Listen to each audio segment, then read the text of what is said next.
It was a cold and gloomy day in November 1985, when a hunter stumbled upon a metal barrel in the woods of Bear Brook State Park in Allenstown, New Hampshire. Curious, he opened the lid and recoiled in horror. Inside were the decomposing bodies of a woman and a young girl, wrapped in plastic bags. The stench was unbearable, and the sight was gruesome. The hunter quickly ran to the nearest phone and called the police. The police arrived at the scene and cordoned off the area. They examined the barrel and the bodies, hoping to find some clues to their identities and their killer. But they found nothing.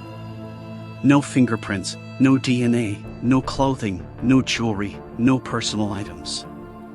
Nothing that could link them to anyone or anywhere. The only thing they could determine was that they had died of blunt force trauma to the head, sometime between 1977 and 1981.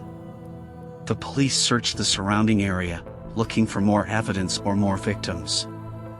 But they found nothing. The barrel seemed to be an isolated anomaly, a random dump site for a brutal murderer. The police were baffled. Who were these victims? Why were they killed? Who killed them? And where were they from? The police tried to generate some leads by releasing sketches of the victims to the public and the media. They hoped that someone would recognize them and come forward with information. But no one did. No one claimed them, no one missed them, no one knew them. They were nameless, faceless, forgotten.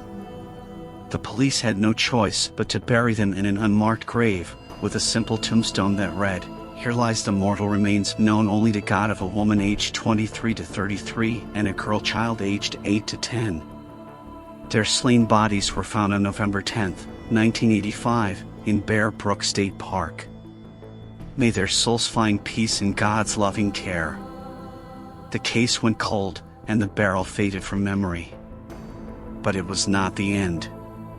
15 years later, in May 2000, another barrel was found in the same area of the park, not far from the first one.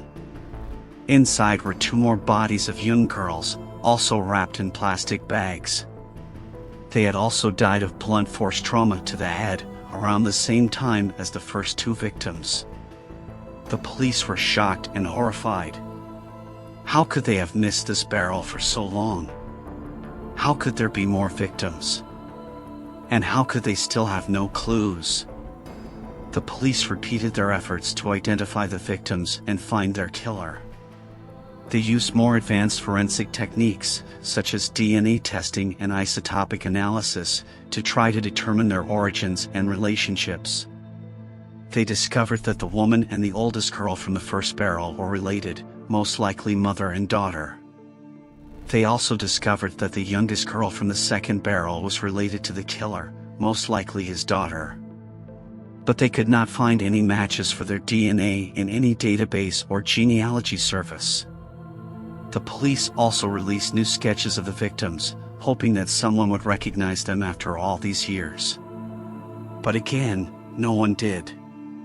No one claimed them, no one missed them, no one knew them. They were still nameless, faceless, forgotten.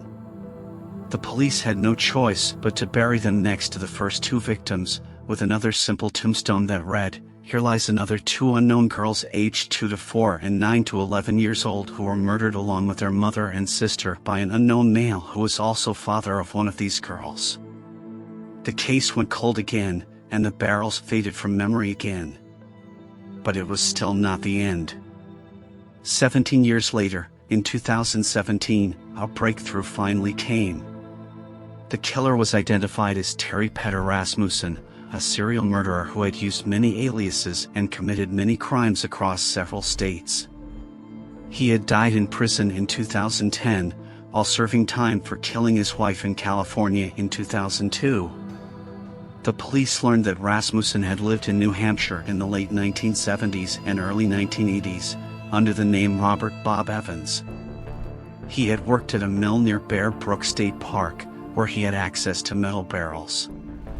He had also been involved with a woman named Denise Bowden, who had disappeared with him and her infant daughter in 1981. The police suspected that Rasmussen had killed Bowden and her daughter, as well as several other women and children he had encountered during his travels. They also suspected that he had killed his own daughter and her mother, who remained unidentified. The police tried to trace Rasmussen's movements and contacts over the years, hoping to find more clues to his other victims and their identities. They appealed to anyone who had known him or seen him to come forward with information. They hoped that someone would remember something and help them solve the mystery. But no one did. No one claimed them, no one missed them, no one knew them. They were still nameless, faceless, forgotten. The case remains open, and the barrels remain haunting.